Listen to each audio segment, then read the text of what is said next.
The diplomatic summit on the neutral moon of Varaxis Prime was meant to bring peace between humanity and the Kethran Empire.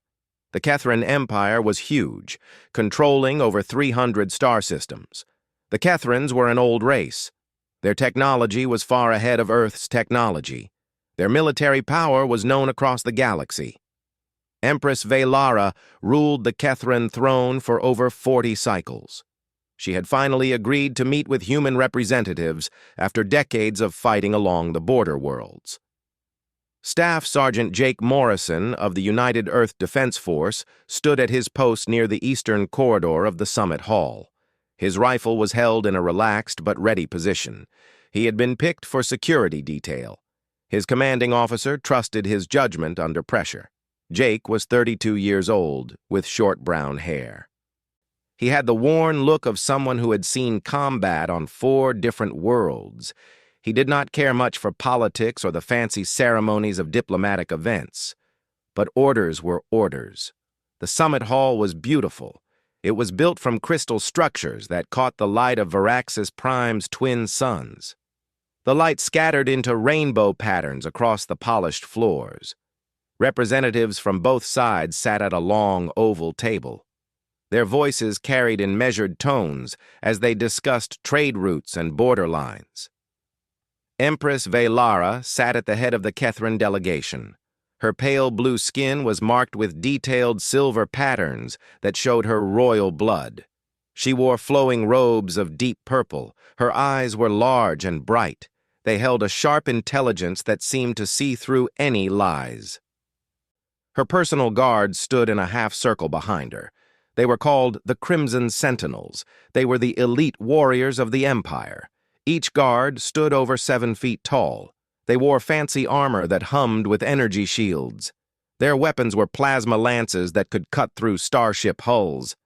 The lances rested at their sides in a ceremonial way. Jake had been briefed on them before the summit. The Sentinels were supposed to be the most loyal warriors in the Empire. They were bound by blood oaths to protect the Empress with their lives. The first explosion came without warning. The western wall of the summit hall exploded in a fireball.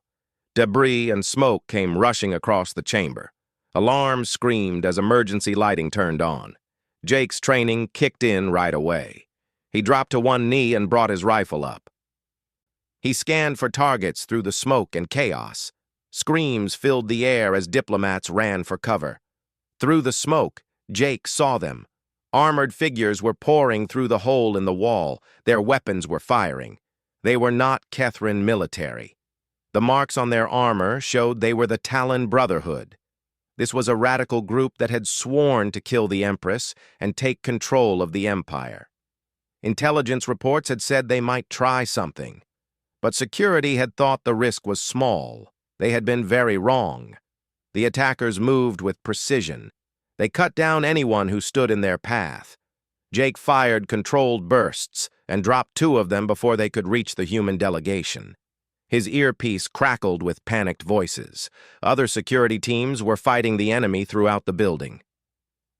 The situation was getting worse fast. Then Jake's attention moved to the Kethran side of the room. Empress Velara had stood up from her seat. She looked calm even as plasma fire streaked overhead. Her Crimson Sentinels were moving, those legendary warriors who were bound by sacred oaths, but they were not moving toward the enemy. They were running. Jake watched in shock as all 6 of them turned on their personal shields and ran for the emergency exits. They left their Empress behind without looking back. Velara stood alone. Her face showed the first hint of shock as she realized she had been left behind. The attackers had seen it too. A squad of 5 Talon Brotherhood soldiers changed direction.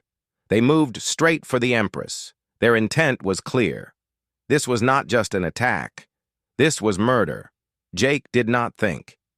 There was no time to calculate or weigh the odds. He simply moved. He jumped over a collapsed section of the table and ran across the open floor. His boots pounded against the crystal surface. Plasma bolts flew past him. They were so close he could feel their heat. He reached the Empress just as the first attacker raised his weapon to fire. Jake crashed into Velara and wrapped his arms around her. He took them both to the ground behind the fancy chair she had been sitting in. It was not much cover, but it was something. Plasma fire tore through the space where she had been standing a moment before. The shots melted the metal table into glowing liquid. The Empress gasped. She was more surprised than hurt. Jake put himself between her and the incoming fire. He raised his rifle and shot back. His shots were precise, even from the bad angle. One attacker went down, then another. But there were too many and they were getting closer. Jake's mind raced. The emergency exits were blocked by enemy forces. The human security teams were pinned down across the hall. Help would not arrive in time. He pulled a grenade from his belt and primed it. He threw it toward the approaching squad. The explosion made them dive for cover. It bought them a few precious seconds. He looked down at the Empress. Her bright eyes met his. They were wide with a mix of fear and something else. It looked like shock. No one had ever protected her like this before. Not like this. Not when it really mattered. Jake grabbed her arm and pulled her to her feet. His voice was urgent but steady. It cut through the chaos with the authority of someone who had led soldiers through worse. "Stay behind me. We're getting you out of here." And with that, Staff Sergeant Jake Morrison took responsibility for the life of the most powerful ruler in 300 star systems. Her own guards had run for their lives, but he would not run. He would stand and fight. The summit hall had turned into a war zone. Smoke hung thick in the air. The smell of melted metal and fired plasma weapons filled Jake's nose. He kept the Empress close to him. One hand gripped her arm while the other kept his rifle ready. Every instinct told him they needed to move, but there was nowhere safe to go. The main exits were either blocked by debris or controlled by the Talon Brotherhood. The emergency corridors had been the first targets of the attack. They were sealed off to stop anyone from escaping. Empress Velara moved with surprising calm for someone who had just been left behind by her protectors. She did not panic or fight against Jake's guidance. Instead, she kept pace with him. She gathered her royal robes in one hand to keep from tripping. Jake could feel her shaking slightly, but her breathing stayed controlled. She was scared, but she was not falling apart. He respected that. "Sergeant Morrison, fall back to position Delta." His earpiece crackled. It was Lieutenant Commander Helen Grant. She was the ranking officer of the human security detail. Her voice was strained but professional. "We're setting up a defensive line at the south corridor. We've got wounded." "Negative, Commander," Jake replied. He ducked as plasma fire burned the wall above them. "I've got the Catherine Empress. Her guards have left their posts, requesting immediate extraction." There was a pause. Then Helen's voice came back. It was tight with disbelief. "Say again, Sergeant. Did you say you have the Empress?" "Yes. Her sentinels ran. I need a secure route out of here." Another pause. This one was longer. Jake could almost hear the thinking happening on the other end. The political problems were huge. If the Empress died while under human protection, it could mean war. But if she lived because a human soldier saved her when her own people left her, it could change everything. "Copy that, Jake," Helen said. The use of his first name told him how serious this was.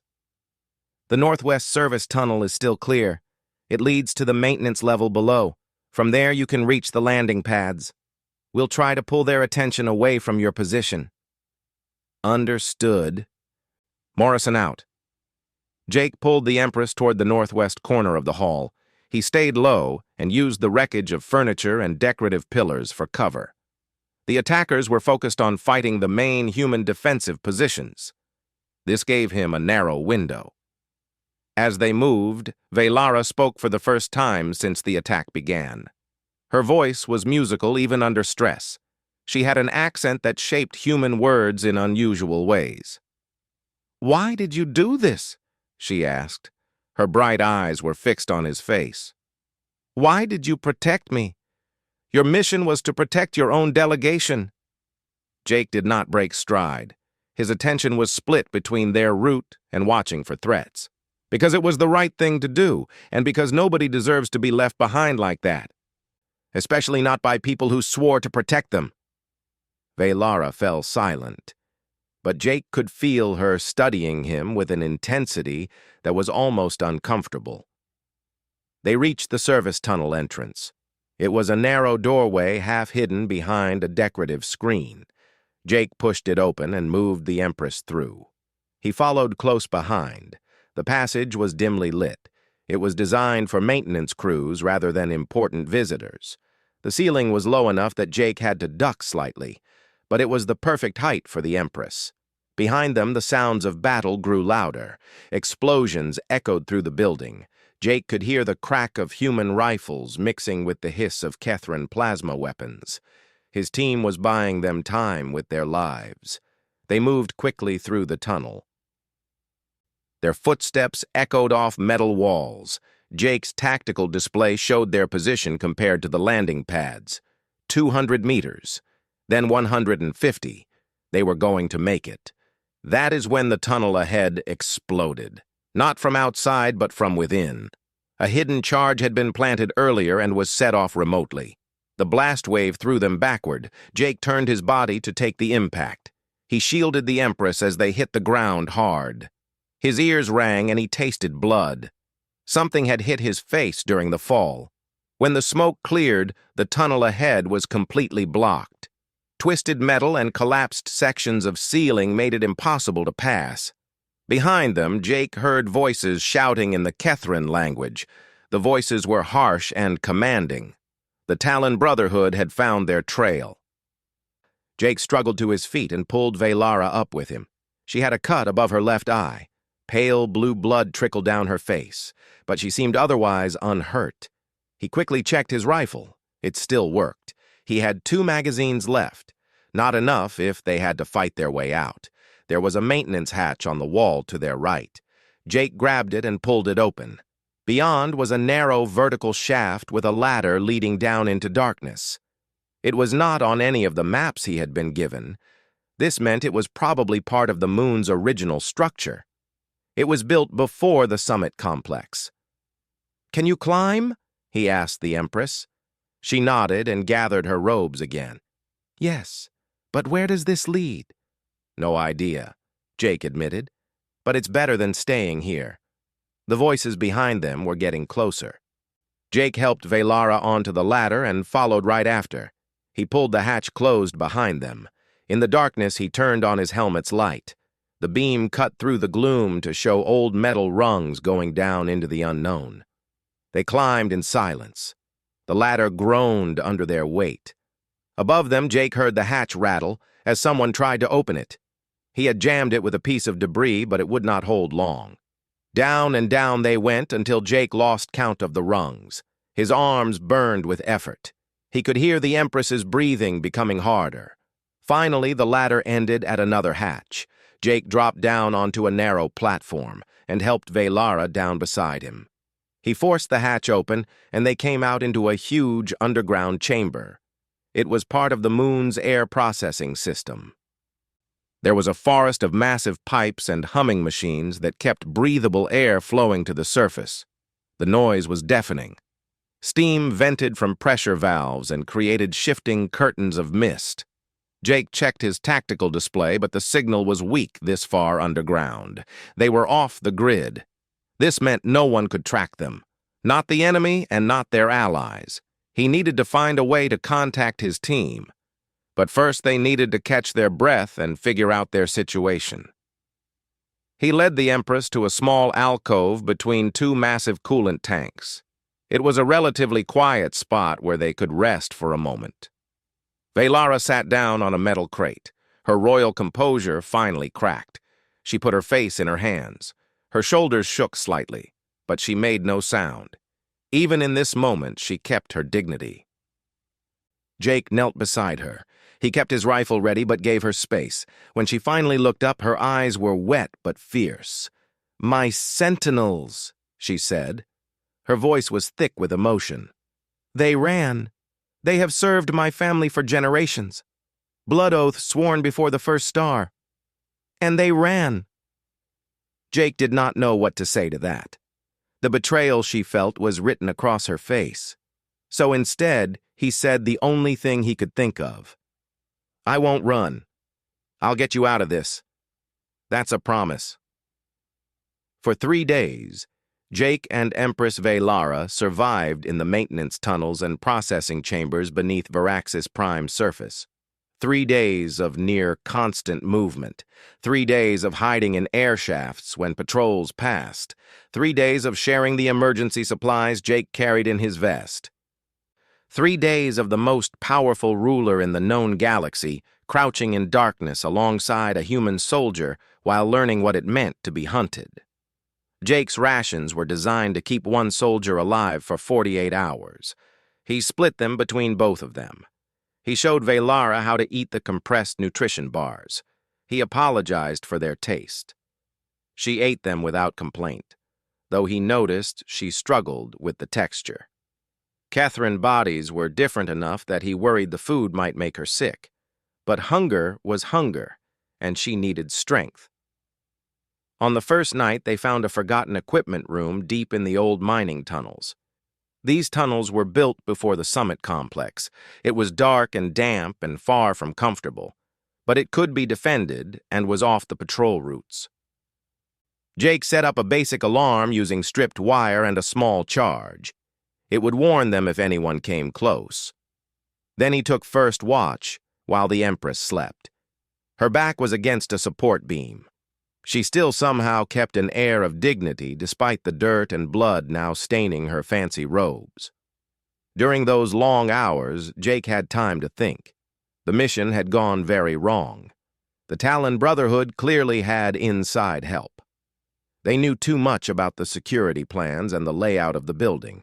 The explosions had been too well timed, and the Crimson Sentinels leaving their posts had not been simple fear. That had been planned. It made a sick kind of sense. Kill the Empress and blame the humans for the security failure, then use the anger to seize power. The Talon Brotherhood was not just after a change in leadership.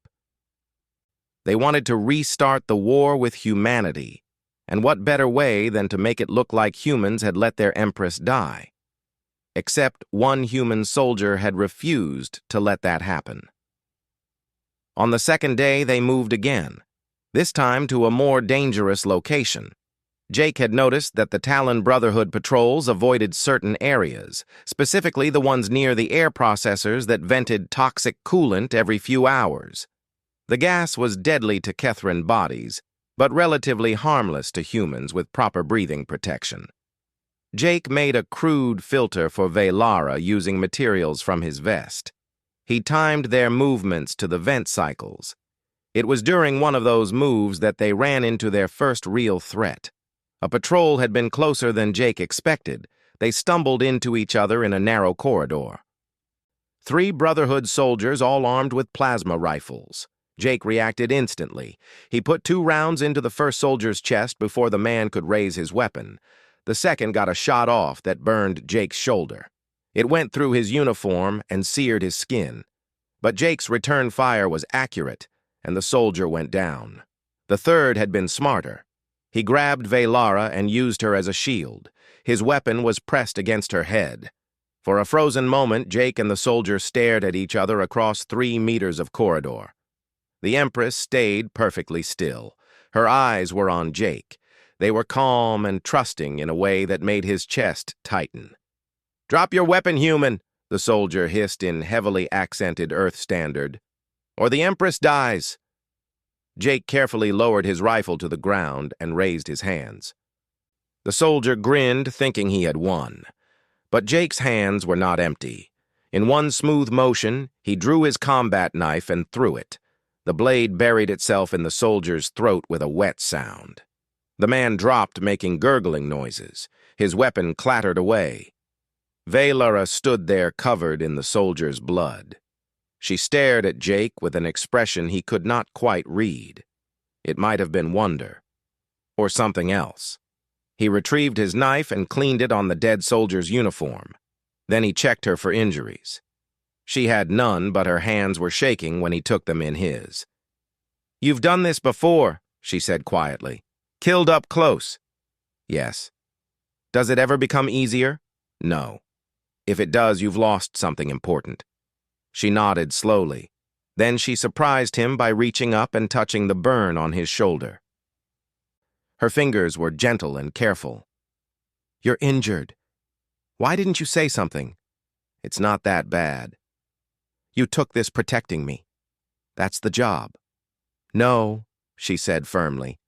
"It stopped being just a job when you chose to shield me instead of following your orders. What you're doing now is something else." Jake did not know how to respond to that, so he said nothing. They moved on and left the bodies behind. Now, on the third day, Jake had managed to fix a damaged communications panel in one of the old mining control rooms. His technical skills were limited, but desperation was a powerful teacher. After an hour of work, he got a weak signal working. He sent a message on the human emergency frequency. It was a short burst that included their general location and status. He got a reply from the USS Valiant. It was a destroyer in orbit. But the news was not good. "Sergeant Morrison, this is Valiant Actual," the captain's voice crackled through the speaker. "Glad to hear you're alive. Be advised the situation up here has gotten worse. Talon Brotherhood has taken control of most surface installations. They're claiming the Empress is dead and that human security forces helped them. The Kethran fleet has blockaded the system. We're trying to negotiate, but it's not looking good." "Sir, the Empress is alive and with me. I can prove it if you can get us transport off this rock." "That's going to be difficult, Sergeant. All landing zones are hostile. But here's the thing. If we can get the Empress to a broadcast facility, and if we can show the Kethran people that she's alive and that a human soldier saved her when her own guards left her, we might be able to turn this around." "There's a commercial relay station on the northern plateau. It's probably occupied, but it has the range to reach the entire Kethran fleet." Jake looked at Velara, who had been listening to the conversation. She met his eyes and nodded once with decision. "Understood, sir. We'll make for the relay station. Morrison out." The journey to the surface took another full day. They moved through forgotten tunnels. They climbed maintenance shafts. They crossed through sections of the complex that had been damaged in the first attack. Jake moved with careful precision. He knew that one mistake would be their last. Velara followed his lead without question or complaint. She had changed over these 3 days, Jake noticed. The imperial pride had softened. It was replaced by something more genuine. She asked him questions about Earth, about his life before the military, about human culture and customs. He answered honestly. He was surprised by her real curiosity. In turn, she told him about the Kethran Empire, about the burden of leadership, about the loneliness of the throne. "I have advisors who tell me what they think I want to hear," she said during one of their brief rest stops. "I have courtiers who flatter and scheme. I have generals who see only military solutions. But I haven't had anyone just talk to me like I'm a person in longer than I can remember, until now." "You are a person," Jake replied simply. "Being an Empress doesn't change that." She smiled at that. It was a small, sad expression that did not reach her eyes. "My own guards didn't think so. To them I was a symbol, and symbols can be replaced." They reached the surface at dusk. They came out of a ventilation shaft near the northern plateau.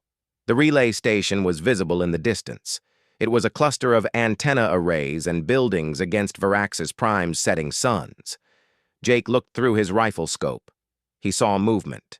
At least 24 soldiers, maybe more. They had fortified the position well. Jake turned to Velara.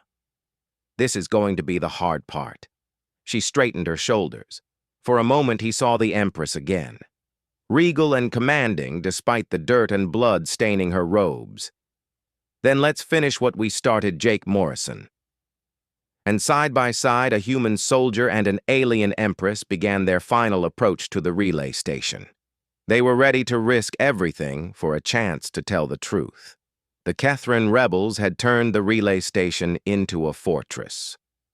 Jake counted at least 30 soldiers from his position behind a rocky outcrop. That was just the guards outside. There would be more inside. Going in with guns blazing would be suicide. They needed another approach. "Can you operate the broadcast equipment?" Jake asked Velara. His eyes never left the station. "Yes," she replied. "Catherine communication systems are the same across the Empire. If we can reach the main control room, I can send a signal that will cut through any jamming and reach every ship in orbit." "How long would you need?" 2 minutes to set up the connection. Another 3 to make a broadcast that would be convincing enough." 5 minutes. Jake had to hold a defensive position against maybe 40 or more enemy soldiers for 5 minutes. The math was not in his favor, but it rarely was in his line of work. He checked his ammunition. 1 full magazine in his rifle and 1 spare. His sidearm had 15 rounds. He had 2 grenades left, not nearly enough for a long fight, but he did not need to win. He just needed to buy time. Jake studied the layout of the facility through his scope. The main entrance was heavily guarded, but there was a maintenance access on the eastern side near the coolant exchangers. It was farther from the control room, but it would get them inside. From there, they would have to figure things out. "There," he said, pointing. "We go in through the maintenance door. Once we're inside, I'll draw their attention while you get to the control room. Don't stop for anything. Don't look back. Just get to that equipment and make your broadcast." Velara's hand gripped his arm. "Jake, there are too many. You can't possibly fight them all." "I don't have to fight them all," he interrupted gently. "I just have to make them think there are more of us than there really are. Confusion and chaos can be better weapons than bullets if you use them right." Her bright eyes searched his face. "You're going to give up your life for this, aren't you?" "I'm going to do my job," he said simply, "which is getting you to that broadcast equipment alive." Before she could argue, Jake moved. They crossed the open ground in a low run. They used the terrain and the failing light for cover. The maintenance door was locked, but Jake's combat knife made quick work of the external panel. A few crossed wires later, the door opened with a hiss. Inside the facility was a maze of corridors and equipment rooms. Jake's tactical instincts kicked in. He mapped their route even as they moved. The control room would be in the central hub. It would be elevated for the best antenna access. They would have to cross through at least 3 checkpoints to reach it. They made it past the first 2 without being seen. They moved like ghosts through the empty corridors, but their luck ran out at the 3rd checkpoint. An alarm shrieked through the facility. Red emergency lighting flooded the hallways. Someone had discovered their entry point. "Go!" Jake shouted. He pushed Velara toward a stairwell that led up toward the control hub. "Don't stop!" He turned to face the corridor they had just come through. He raised his rifle and opened fire. The first wave of Brotherhood soldiers came around the corner, fast and aggressive. Jake dropped 3 before they scattered for cover. He pulled one of his grenades and cooked it for 2 seconds. Then he threw it down the corridor. The explosion echoed like thunder in the confined space. Screams followed. But more were coming. Jake fell back. He moved up the stairwell, using the elevation to his advantage. He set up at a landing and used the metal railings as cover. He continued firing controlled bursts. Every shot had to count. He could not afford to waste ammunition. Above him, he could hear Velara's footsteps echoing as she climbed. Good. She was moving fast. He just had to buy her enough time. A plasma bolt struck the railing near his head. It superheated the metal into glowing orange. Jake ducked and moved. He went up another level. The stairwell was becoming a kill zone exactly as he had planned. The Brotherhood soldiers had superior numbers, but they had to funnel through narrow corridors to reach him. This negated their advantage. He fired until his magazine ran dry. Then he slammed in his last one. How long had it been? 2 minutes? 3? It felt like hours. Sweat poured down his face. His burned shoulder throbbed with every movement. But he kept fighting. Then he heard it. It cut through the chaos of battle. Velara's voice was amplified through the relay station speakers. It projected not just through the facility, but out into space. It reached every Kethran ship in the system. "This is Empress Velara of the Kethran Empire. I address my people now from the relay station on Varaxis Prime. I am alive. The reports of my death are lies spread by traitors who wish to seize power through deception." Jake risked a glance upward. Through a window in the stairwell, he could see into the control room. Velara stood before the broadcast equipment. Her bearing was regal, despite her torn and bloodied robes. She looked every inch the Empress in that moment. "3 days ago, during the Peace Summit, I was betrayed by those sworn to protect me. My Crimson Sentinels warriors who bore blood oaths to defend my life fled when assassins struck. They abandoned their Empress in her moment of greatest need, but I did not stand alone." The fighting in the stairwell had paused. The Brotherhood soldiers were listening. Their weapons lowered slightly as they heard their Empress's voice. Jake used the moment to reload.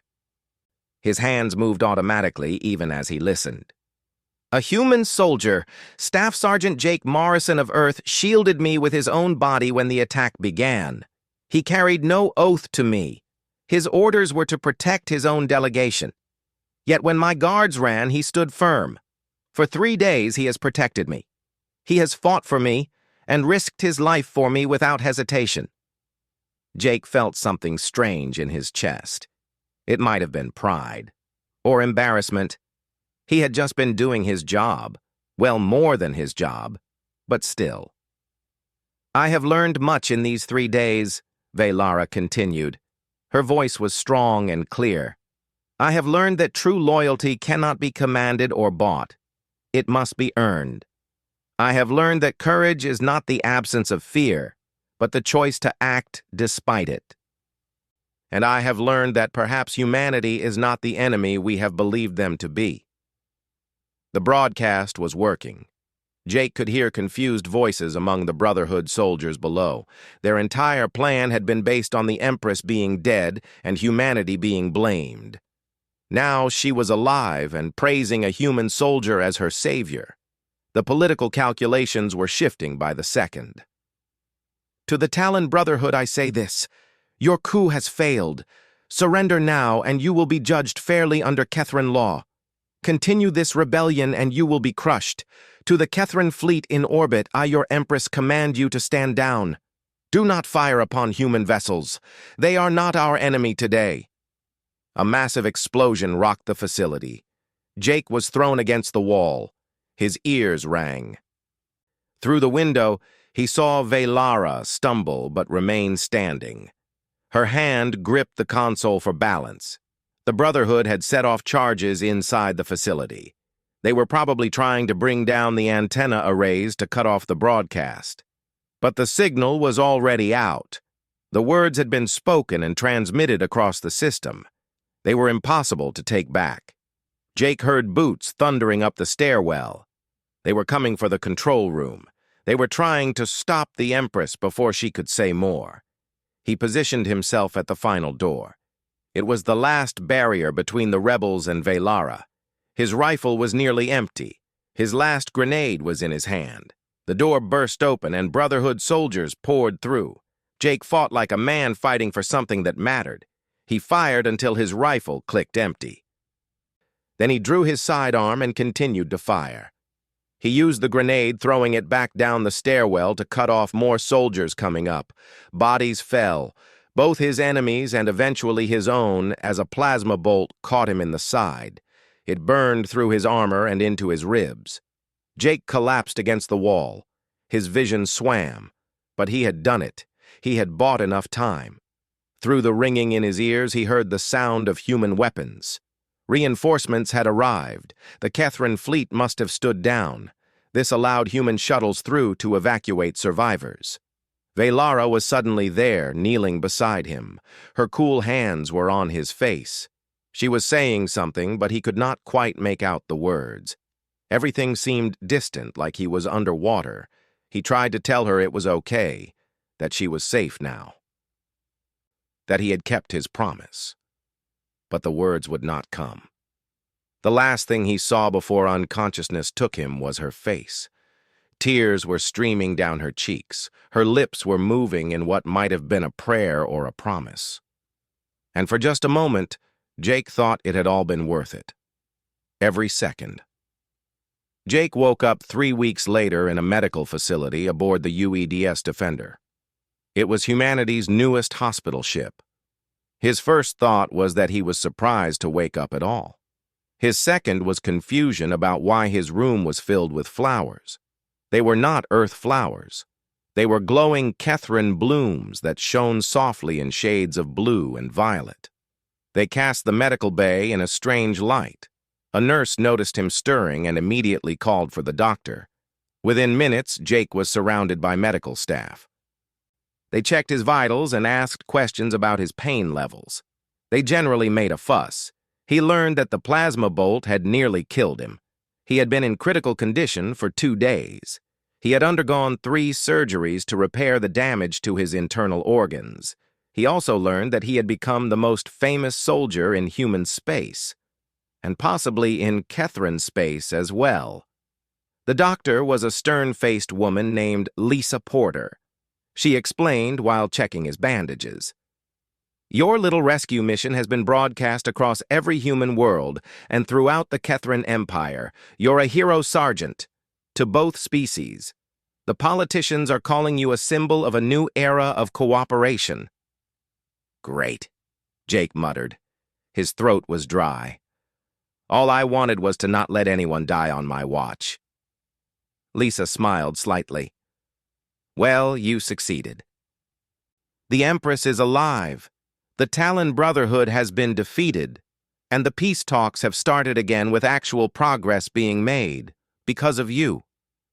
Over the following days, as Jake recovered, he was briefed on everything that had happened. The Empress's broadcast had changed everything. When the Catherine fleet heard her praising a human soldier, and when they learned that her own guards had betrayed her while a human had stood firm, it had broken decades of propaganda. The propaganda had said humanity was barbaric and unworthy of respect. The Crimson Sentinels who had fled had been arrested. Their testimony revealed the full extent of the conspiracy. The Talon Brotherhood had spent years infiltrating the palace guard. They had bribed and blackmailed the Sentinels until they controlled the Empress's own protectors. The plan had been simple: kill the Empress, blame the humans, and seize power in the chaos that followed. But they had not counted on one stubborn human sergeant refusing to follow his orders. They had not counted on him abandoning his post to protect someone who was not even his responsibility. On his 10th day in recovery, Jake received an unexpected visitor.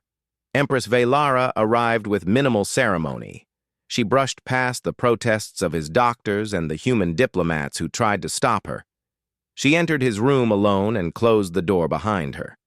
For a long moment, she simply stood there looking at him. She was wearing simpler robes than before. They were deep blue with minimal decoration, but she still carried herself with imperial dignity. The cut above her eye had healed. It left a faint silver scar that somehow made her look more real, less like an untouchable figure from propaganda videos. You look terrible, she said finally. A slight smile played at her lips. Jake managed a weak laugh. Thank you. You really know how to make a guy feel better. She crossed the room and sat in the chair beside his bed. Her movements were graceful, despite the human furniture not being designed for Catherine bodies. I've been trying to visit you for days, she said quietly. But the doctors said you needed rest, and the diplomats said it would be inappropriate, and everyone had reasons why I should stay away. I finally decided I didn't care. I'm glad you did, Jake said honestly. I wanted to know you made it out okay. I made it out because of you, Velara replied. Her bright eyes were intense. They tell me you were clinically dead for almost 2 minutes during your first surgery, that you lost nearly half your blood, that any reasonable person would have surrendered when faced with those odds in the relay station. Jake shrugged, then winced as the movement pulled at his healing injuries. I'm not always reasonable. No, she agreed. You're not. You're also not what I expected when I thought about humans. We've been at odds with your people for decades, Jake. Border fights, trade disputes, cultural misunderstandings. I was taught that humans were aggressive and short-sighted and dangerous, that they lacked the refinement and honor of older species. And now I know that honor isn't about how old your civilization is or how refined your culture appears. It's about choices.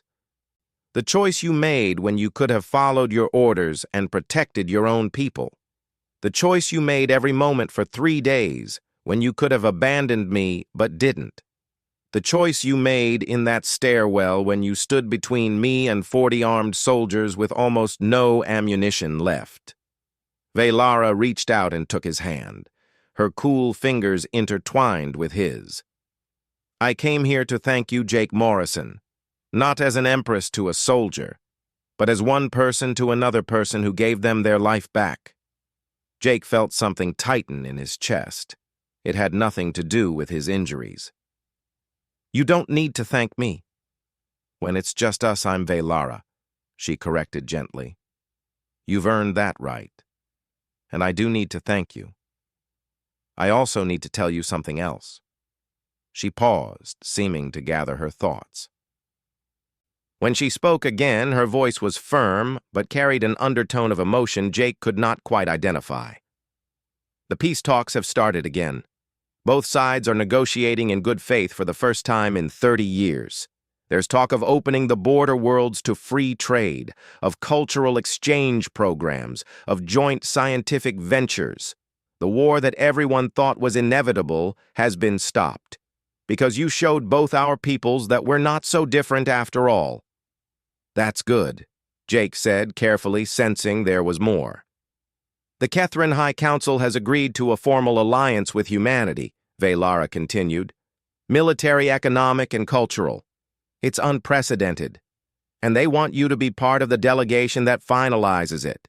They want the human soldier who saved the Empress to stand beside me as we sign the treaty.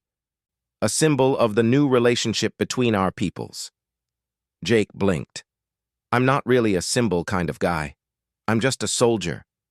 You stopped being just a soldier when you made me see past 3 decades of prejudice and propaganda, she said softly. Whether you like it or not, you've become a bridge between our worlds. And I'm asking you not as an empress to a subject, but as a friend to someone I hope is also a friend to help me build that bridge into something permanent. A friend. Jake thought about those 3 days in the tunnels. The conversations they had had. The way she had trusted him completely even when she had no reason to. He thought about how she had cried when she thought he was dying, how she had fought her way back through the chaos of the relay station to stay with him until human reinforcements arrived. Okay, he said quietly. I'll do it. I'll be your bridge, but only if you promise me something. What? Never trust anyone more than you trust yourself.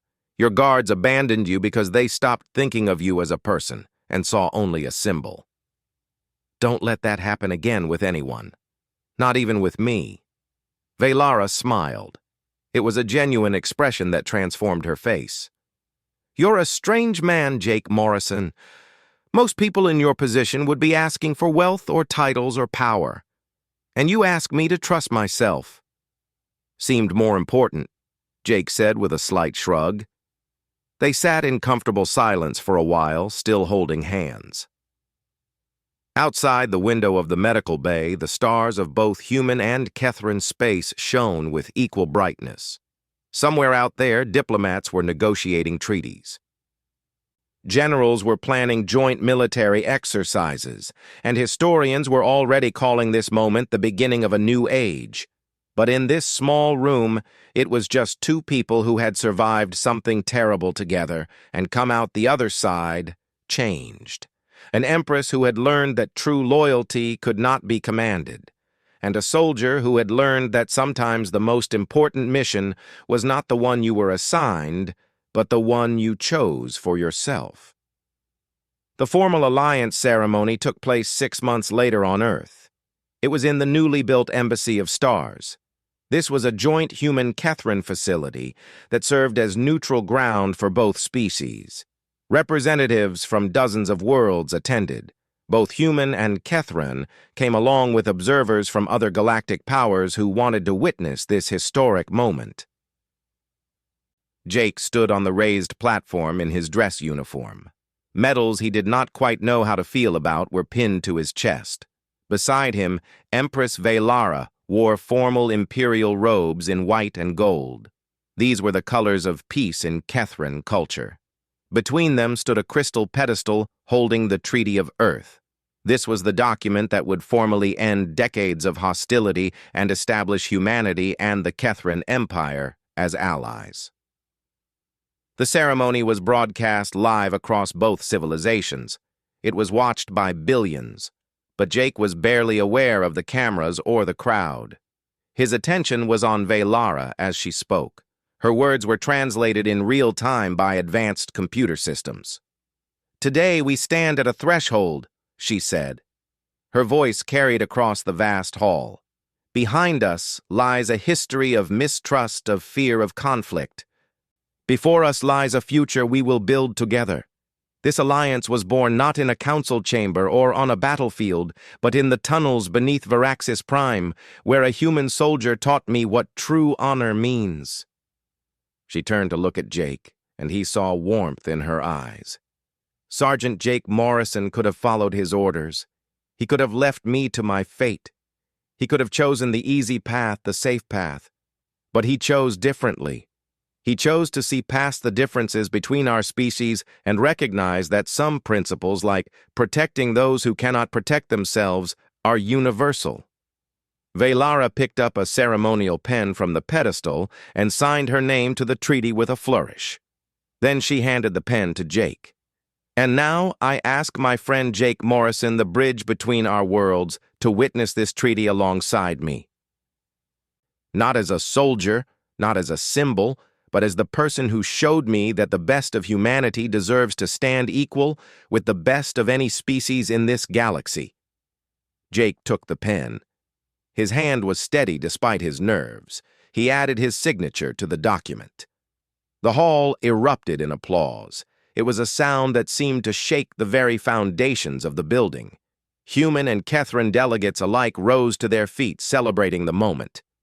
And somewhere in that celebration, a new chapter began for two civilizations that had finally learned to see each other not as enemies, but as allies and friends.